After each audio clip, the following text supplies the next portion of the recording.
have your name and spell your last name for me, please? Pardon me? Give me your name, spelling your last name, and your title when you were on the bench. Robert S. Thompson, Thompson. And what was the next? When you served on the bench, your title? Well, first judge and then justice of the Court of Appeal. Great. And whenever you're ready, so. Okay. My name is Margaret Grignot, and I'm also a retired justice of the Court of Appeal. And I'm here with Justice Robert Thompson, a retired justice of the Court of Appeal. And we're here today for the Court of Appeal Legacy Project. It's May 15th, and I'm going to be discussing with Justice Thompson his life and career over the last few decades. Good morning, Justice Thompson. Good morning. I noticed in reviewing your biographical materials that you were born in 1918, and you told me that in a week it'll be your 89th birthday. Is that correct? Pardon me? It'll be your 89th birthday in a week? Yeah, right. And when you were you born in Los Angeles? In Los Angeles. And you grew up in Los Angeles? Right. Can you tell me something about your parents and your family? My parents were both immigrants from England. My paternal grandparents emigrated from the Jewish shtetl in Poland to England. A British immigration officer could not recognize the pronunciation of the name and assigned the name Thompson to them. My maternal grandparents were from England. They and their children, who were my parents, emigrated from England to the United States. And they ended up in Los Angeles somehow. And eventually ended up in Los Angeles. And what kind of work did your father do? Father was an accountant. When he first moved here, he had an accounting job at Title Insurance and Trust Company, attended Southwestern University night school, and eventually acquired his CPA and opened his own accounting firm. My mother was a housewife. And did you have brothers and sisters? Pardon? Did you have brothers and sisters? No, I was an only child. When you were growing up, how did you decide you wanted to be a lawyer? What? How did you decide you wanted to be a lawyer? Hard to say. I think partly my father was a frustrated lawyer, and I think that rubbed off on me. When I graduated from high school, I enrolled at USC in a combined program that treated the fourth year of undergraduate school as the first year in law school. So I was 3 years in undergraduate school, first year in law school, then got my Bachelor of Science in Business Administration. I noticed that you had only gone to law school for 2 years, and I was wondering how you had accomplished that. Right. So you went to USC, is that correct? Right. And how did you pick USC out of all the other schools? Hard to say. I think probably because of the football team. It was good even then, huh? Right. When you graduated from law school in 1942, you didn't take the bar then? No, I left law school in the spring of 1942. I had tried to enlist immediately after Pearl Harbor. I was rejected for poor eyesight because I'm effectively blind in one eye. Eventually, those restrictions were lifted, so that I think about in April or May, I enlisted. So, and then was graduated that year. And you were a captain in the Army? Eventually. You didn't start out as a captain? I started out as a private. And where were you assigned in the Army? almost exclusively in the United States. I started out as an enlisted man, ended up, of all things, correctly as a law clerk in a regional legal office of the Air Force. Went to officer candidate school, graduated from officer candidate school as a lieutenant, and ended up again as a legal officer. This time, almost all in San Antonio at Kelly Field. And when you left the Army, you came back to Los Angeles? I left the Army, came back to Los Angeles, never took the bar exam. You didn't? Because the legislature, populated by a lot of ex-military, passed a statute that if one's law school career was interrupted by the war and then service, then they were admitted to the bar without an exam. That's very interesting. I'd never heard that before. How long did that go? How many years did that happen? Until those people that had been in law school and had their career interrupted by service and eventually graduated and become lawyers. Now, before you went in the Army, you married Betty. Married your wife? Was that before you went in the Army? Yes. Met my wife when I was a first-year law student, and she was a freshman. And we courted for the 3 years I was in law school. We're married after I successfully enlisted in the 2-week period before I reported for duty. And what did she do while you were in the Army? She went back to school for part of the time, and then eventually was able to join me when I was at Kelly Field. When you came back and were admitted to the bar, was your first job with the Nossaman law firm? No, first job was starting out joining Clifford Royster, a law school classmate. We opened a small office. Got space from my father's accounting firm and paid our rent by doing research for them. And that firm gradually grew. Eventually, Conrad Moss, another USC graduate, joined, and it was Thompson, Royston, and Moss. Royston had to leave the practice for the kind of disability that kept him out of the Army in the first place. Eventually, the firm grew.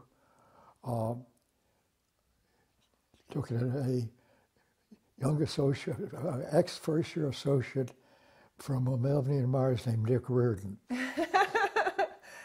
Boy, is that history.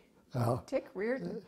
And the firm grew until we finally occupied the top floor of a medium-sized office building in Wilshire and Grand, of a savings loan. I took 1 year off to join another classmate, Lachlan Waters, who was the new U.S. attorney in the Eisenhower administration, became his chief assistant while he reorganized the office, went back to the firm. When there was a Democratic administration, Waters was out, he joined the firm. He also a USC graduate. What we lacked, we were all young, about from the same period, we needed an eminence Greece. Walter Nossaman had lost his partner to a heart attack, so we knew Walter quite well, all of us. He was a nationally recognized authority in trusts and estates. So he came over bringing 3 associates with him, and then the firm named them became Nossaman, Thompson, Waters, and Moss. So it was really your firm. He joined your firm then? Well, we joined each other, but we were much the larger firm at the time. Huh. And were you always a tax lawyer, or did you have a broader practice in the beginning? Oh, I was primarily a tax lawyer. I did some business planning, as incident to it. Uh, After the time in the U.S. Attorney's Office, I did some federal eminent domain work in addition to tax. What was the nature of your tax practice? What kind of work did you do? We represented people in an organization with lots of money. And you represented them in front of the Internal Revenue Service and then Service also in the courts? We did a lot of what work would now be called startups. And Reardon particularly worked in that area. We'd get the business originally because of the startup, but we did tax planning, and then we would expand to doing their corporate work.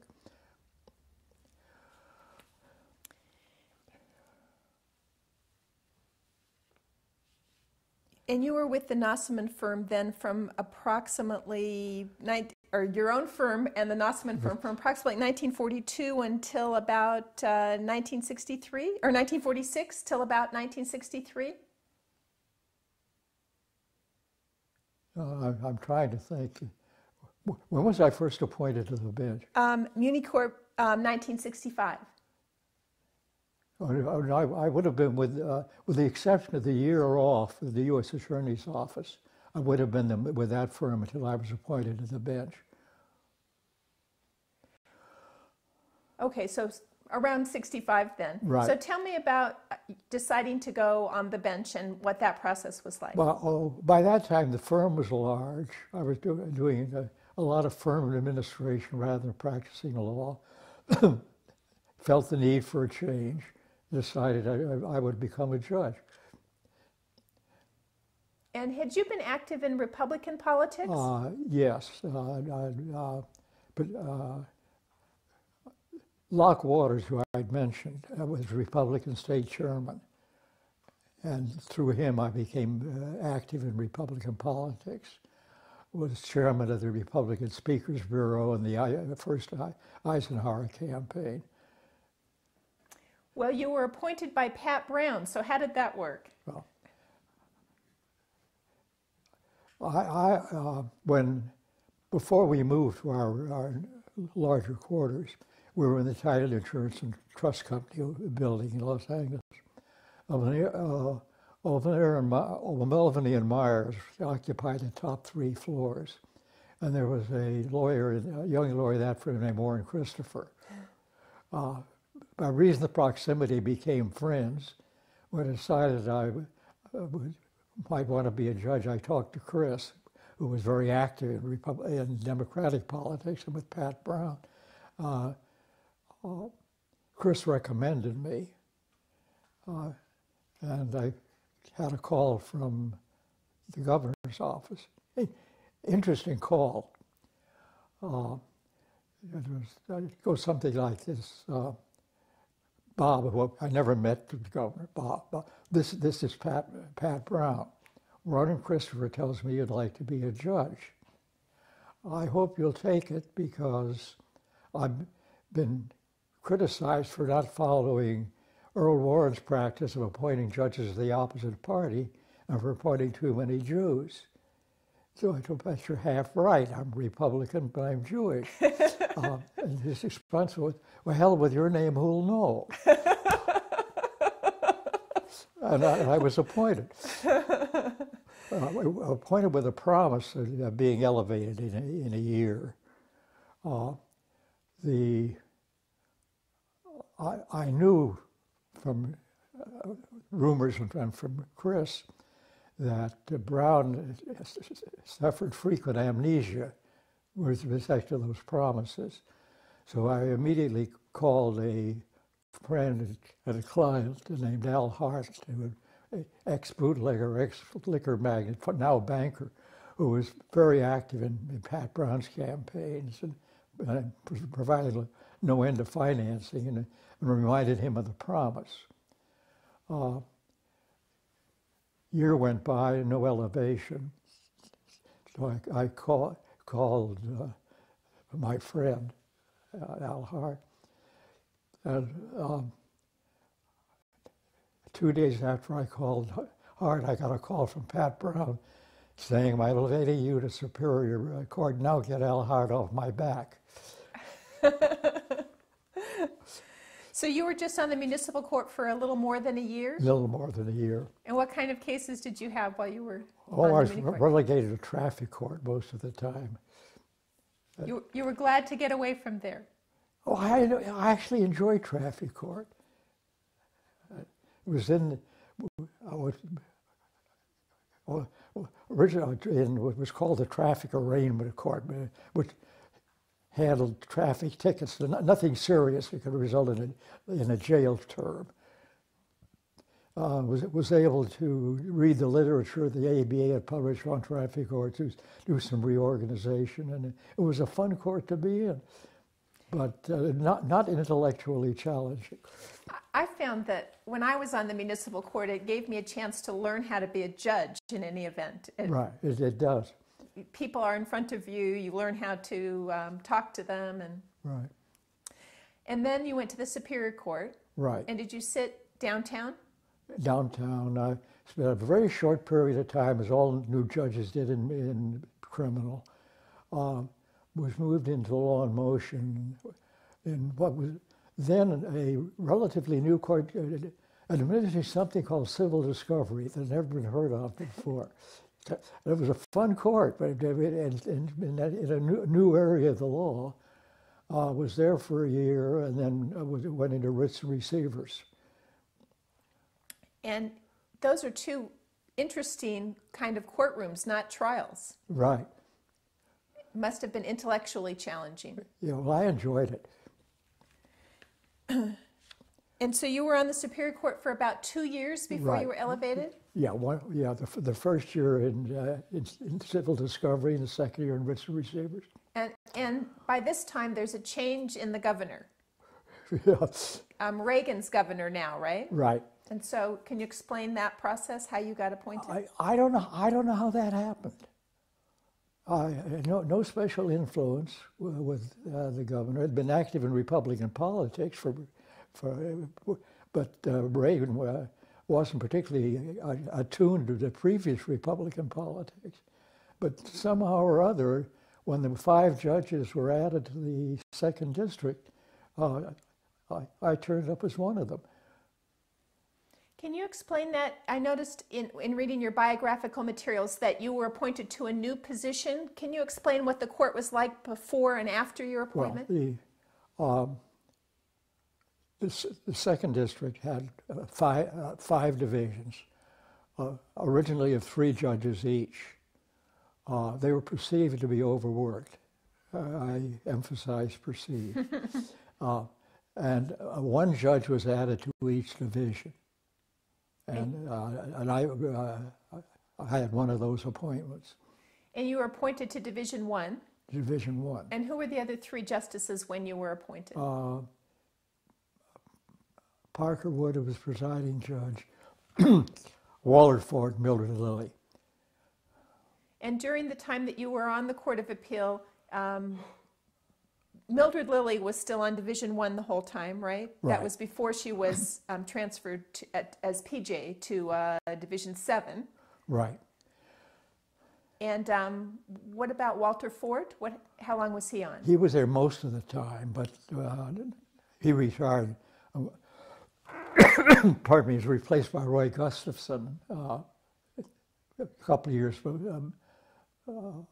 before I left the court. And Roy Gustafson, was he replaced by someone else also? I'm trying to think. Yeah, Justice Wood was replaced, but I can't recall by whom. We had I think by Roy Gustafson. I know Roy was there for a while. And wasn't Justice Hanson on your division? And eventually, Gustafson had severe medical problems, retired, and then he was replaced by Thaxton and Hansford. Okay. What was it like when you first went to the Court of Appeal? It was interesting. First thing I found out was that the second district really was 5 different courts. With 5 courts sharing a common clerk's office and a courtroom. Each with its own little internal traditions. So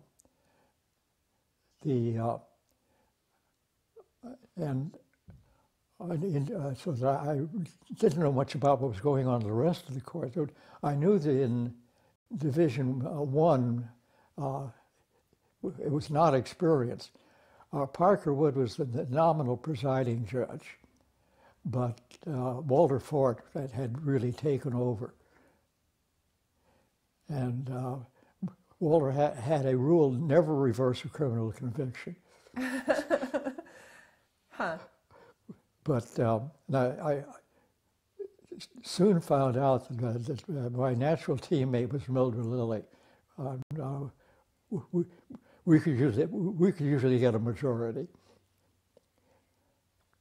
And how were the cases assigned?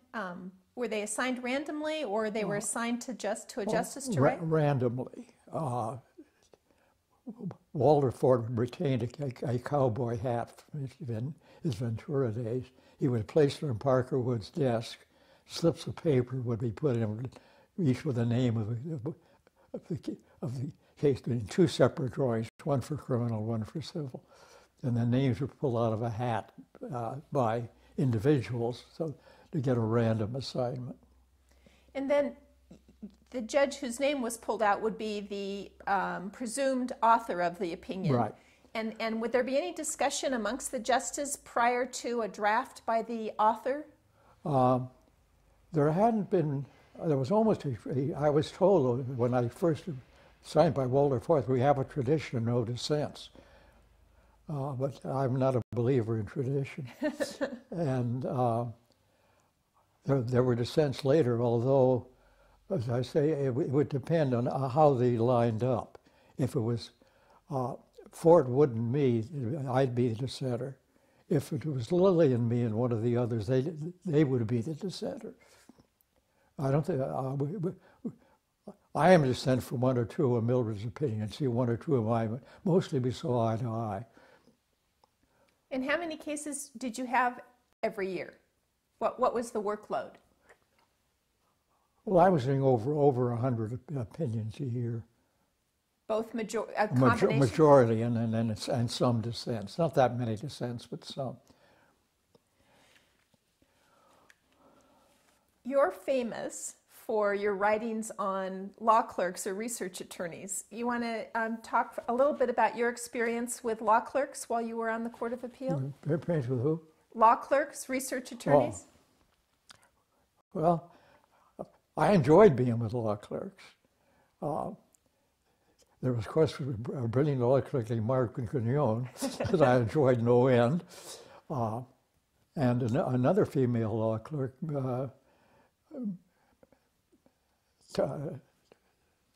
first name forgotten. Miriam. What? Miriam? Miriam, then Tigerman, who not only was a law clerk for a year, but also developed a husband named Chuck Vogel, who was pro temping over the court in the course of the year. But I enjoyed working with law clerks. I liked the temporary clerks much better than I did the permanent clerks that the other justices used, because I got a new slant every year or 2. And most of the law clerks went on to be quite successful. At the time you had 1 law clerk? Right. And most of the other justices by that time were hiring permanent research attorneys. Right.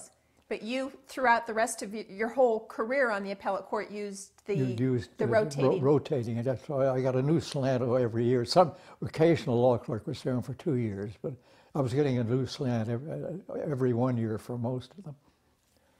And subsequently, you wrote many articles with Professor Oakley about research attorneys and the use of research attorneys. And maybe you could just tell me something about your thoughts on how a justice should use a law clerk or research attorney. Well, the permanent clerks pretty much wrote opinions. They called them drafts.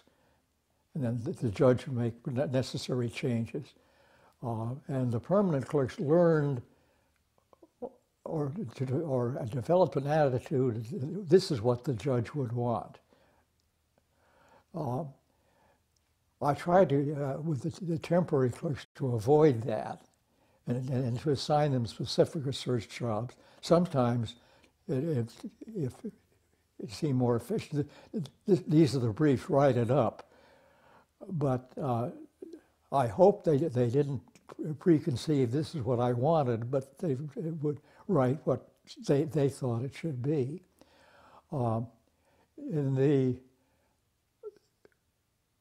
work with Oakley on the book that eventually came out called Law Clerks in the Judicial Process,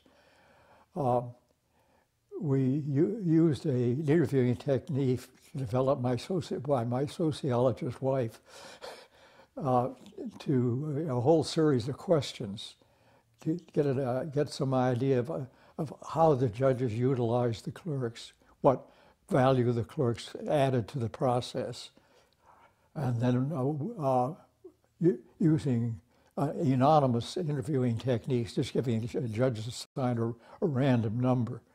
We were able to correlate that to get some idea of how judges used law clerks and what the clerks added to the whole appellate process. We ended up saying that there were values in both, but that the gradual disappearance of the short-term law clerk was a dangerous phenomenon. And over time, justices now have a bigger workload, more permanent research attorneys, and probably less time to spend on each individual case than they even had during your time. So the flaws in the system are, exacerbated, I think, by the workload. I think, well, it's become more bureaucratic.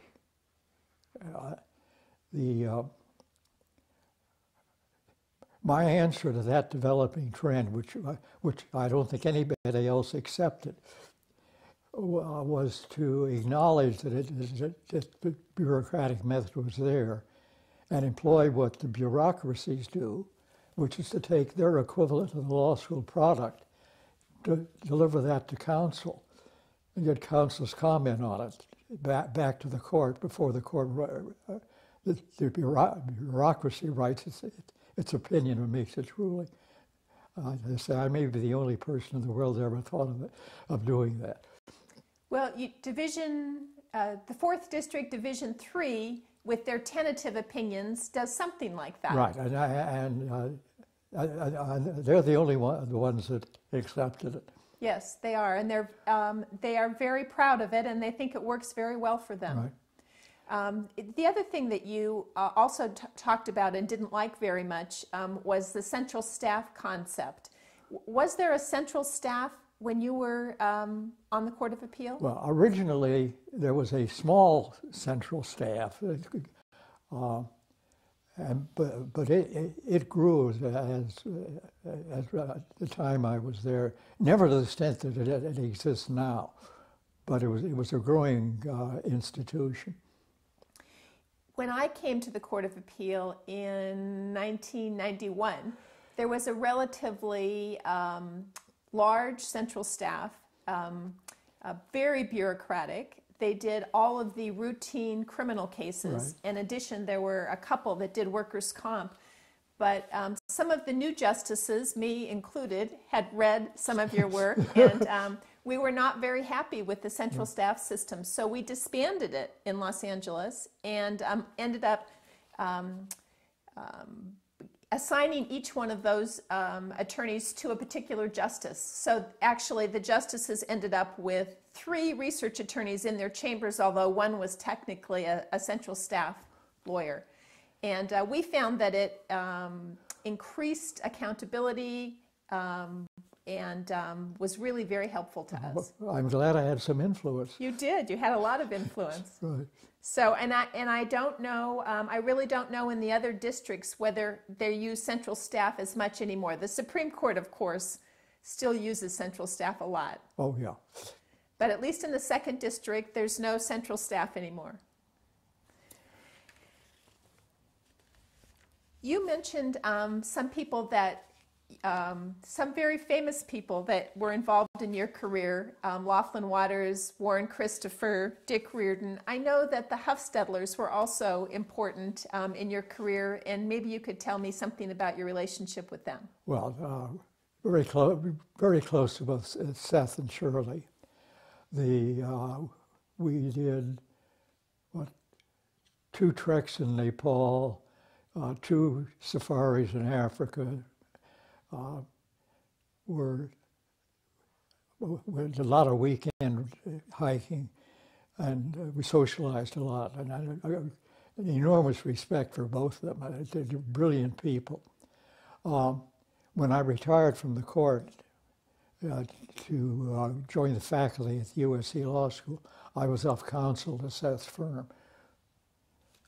Was Shirley on Division 5 when you were on the Court of Appeal? What? Was Shirley on the Court of Appeal when you No, were on the... she was already on the Ninth Circuit. Already on the Ninth Circuit. And what about Gideon Canner? How do you know him?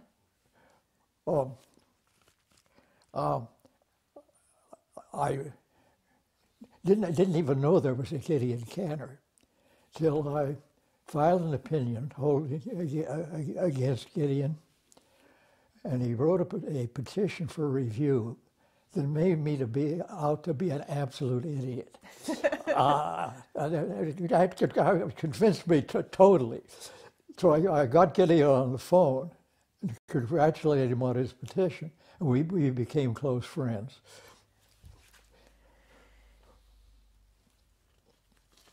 He's a brilliant writer. Yes, he was one of my professors in law school. Well, that's how you came to be my law clerk. Oh, really? Yeah, because Gideon had recommended. Good to know that. I was looking at your opinions that you'd written, the published opinions, while you were on the Court of Appeal, and I noticed a really interesting phenomenon. You were on the Court of Appeal from 1968 to 1979, and if you look at the cases where the Supreme Court granted review, they were all in 77, 78, and 79. Yeah. Nothing before that. And I wondered if you could maybe explain, if you ever noticed that, why your cases got review grants later on. Well, the nature of the Supreme Court changed in that era. This is the inception of the Byrd Court. Okay. So that it just was a different Supreme Court. My personal judgment, I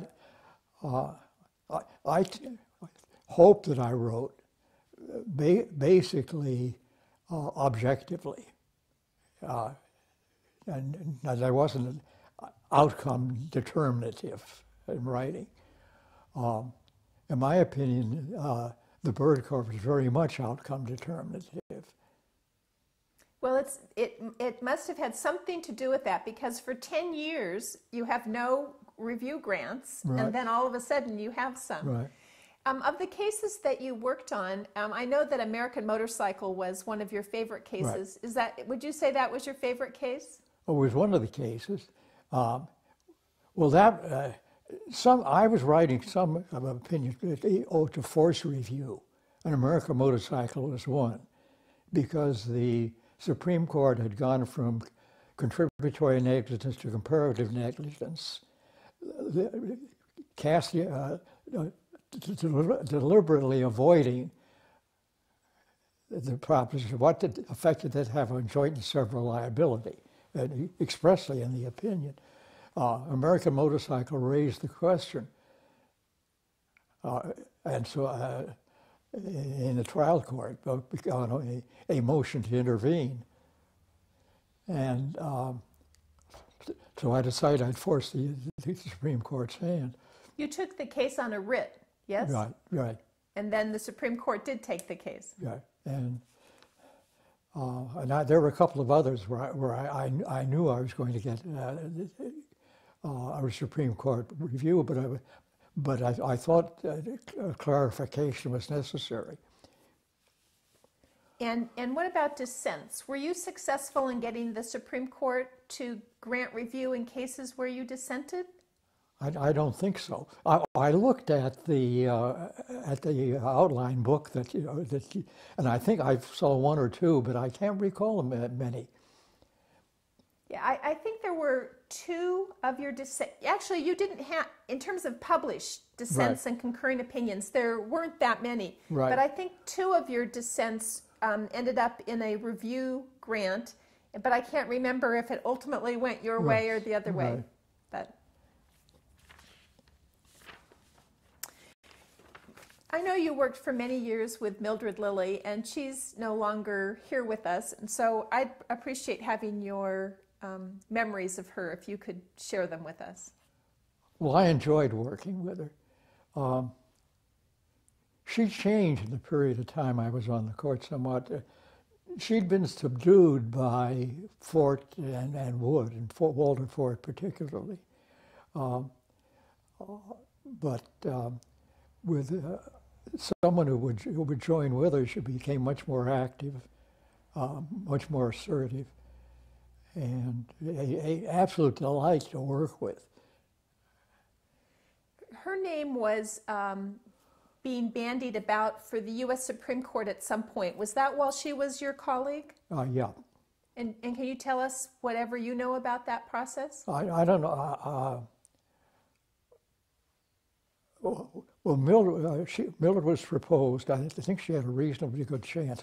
I actually had a telephone interview with a Washington reporter at that point, so it was serious to that extent. But some of the local bar, I'm trying to recall the names.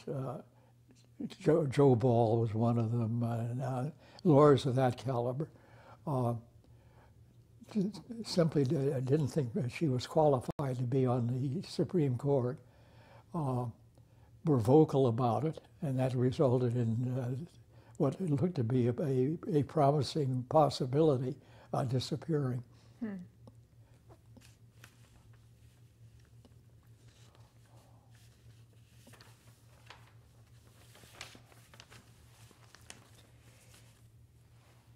You've been very active since you've left the bench in writing about and thinking about judicial administration. Could you talk about the difference between the time that you were on the Court of Appeal and now, and in trends and changes that you've seen?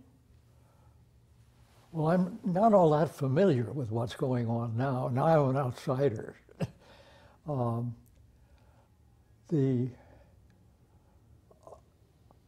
I think on the whole, the caliber of the trial court, I think, is better now overall than it was when I was on the bench. Caliber of the appellate courts is good. I think the appellate courts have become more bureaucratic. The current Supreme Court, I think, is very good. Ron George, I think, is doing a superb job as Chief Justice. And the court as a whole, I think, is stronger than it was when I was the judge. I suspect that the workload of the Court of Appeal is now greater than it was when I was there. It ebbs and flows. I had years when I wrote 185 majority opinions per year. But I think it's now gone down because more justices were appointed. It's probably now in the 130 range, which is close to yours. It was about what it was when I was there. They have a lot more help, though. Right. 3 research attorneys and still some, at least in the 2nd District, a couple of lawyers who write, and plus most divisions have 2 Writs attorneys each justice has 3 research attorneys, and there's a couple of workers' compensation attorneys. Oh my gosh. So a lot of attorneys. Yeah, workers' comp was just another matter as far as with the Ritz attorney when I was there. Oh, those were handled by the Ritz attorney? Yeah, right. Yeah, now they're handled. I don't know if you heard the story about the Ritz attorney. No. When I was there, the Ritz attorneys were God. I mean, they were, unless some justices were particularly diligent, they really handled the intake. We had one who was very bright, and we relied on him until one day in the middle of a Ritz conference, he began to hallucinate. Literally. It suddenly occurred to me, for the past year, we have been relying on this man, and he's out of his mind. Oh, no. Yes, well, now everyone has 2 Ritz attorneys, so that's more.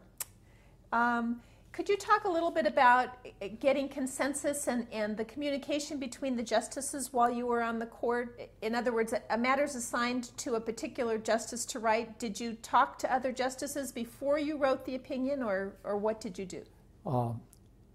It was rare to talk before an opinion was written.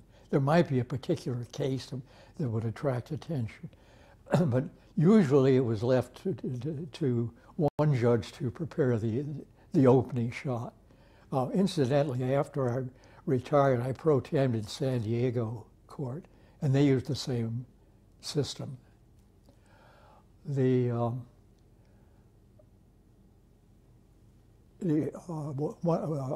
judge would be assigned the case, but the random assignment we used. That judge would prepare what's called a draft, it was really an opinion, and circulate it. And if the judge didn't like it, then there might be some commentary. Rarely would there be a commentary involving 3 judges. It would usually be author and one other judge who thought there was something that ought to be changed. Or if somebody didn't agree with it, would they just write a dissent then? Then they would write a dissent or concurring opinion. And was there a conference before oral argument where everyone talked about the cases? No. No. It's frightening, isn't it? How about after oral argument? Was there a conference after oral argument? No. Okay. So basically, the author wrote the opinion, and unless somebody disagreed with it, there was really no conversation. Right. And tell me about oral argument. How important was that? I don't know how important it was, but I sure enjoyed it.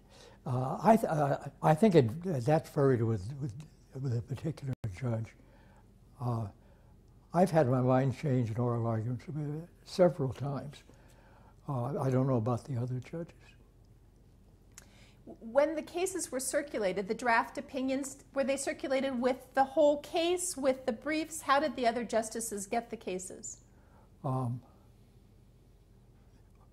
they simply, I don't recall any particular system of going from Judge 1, who was the author, to the next judge.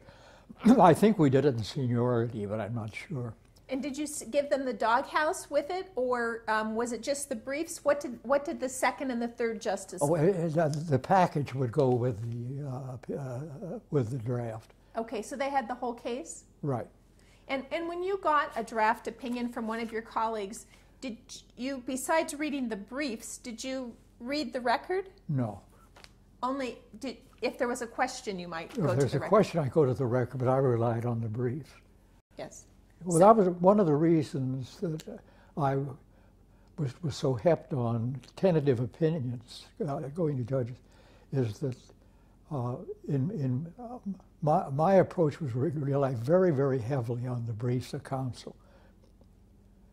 And I figured they knew much more about the case, having lived with it, than I could get by just reading the record. So that when when I saw somebody else's draft opinion, I simply check it against the briefs as opposed to going to the record. If the briefs raised some particular question about it, required going to the record, I would go, but that was very rare. And on your own cases where you were the author, did you read the whole record or just the part that was cited to by the parties? Depended on the case. I think it was more likely by what was cited by the parties to check the record against the briefs to make sure that the briefs weren't misleading. There might be a case to go to the record, but that generally impractical. It takes a long time to read a record. Yes, it does.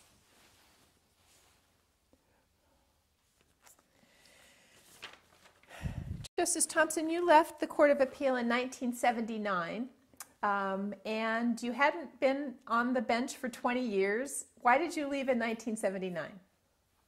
I just wanted to change. I had the chance to become a tenured law professor at USC, to be of counsel assessed firm. That seemed a lot more attractive than to simply keep doing what I had been doing. I think I was getting bored. I can understand that.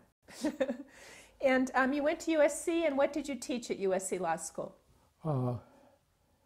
Taught remedies. Actually, I did a case book on remedies, evidence, procedure, and those are, I think, the three main areas. And how many years did you teach? I can't remember. And what kind of work were you doing with the Huffstedler firm? Appellate work, mostly. Were you writing briefs and appearing in front of the justices? Yeah. And how was that? Oh, it was odd. I never did show up in Division I, but it had an odd feeling in the other districts. Like I'm in the wrong place. On the wrong side of the right. of the bench.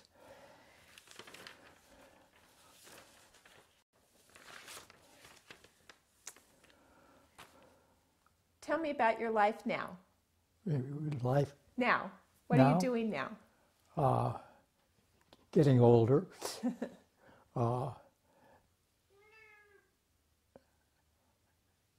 Getting bored, I think. I'm simply not that active. Spent a lot of time reading paperbacks.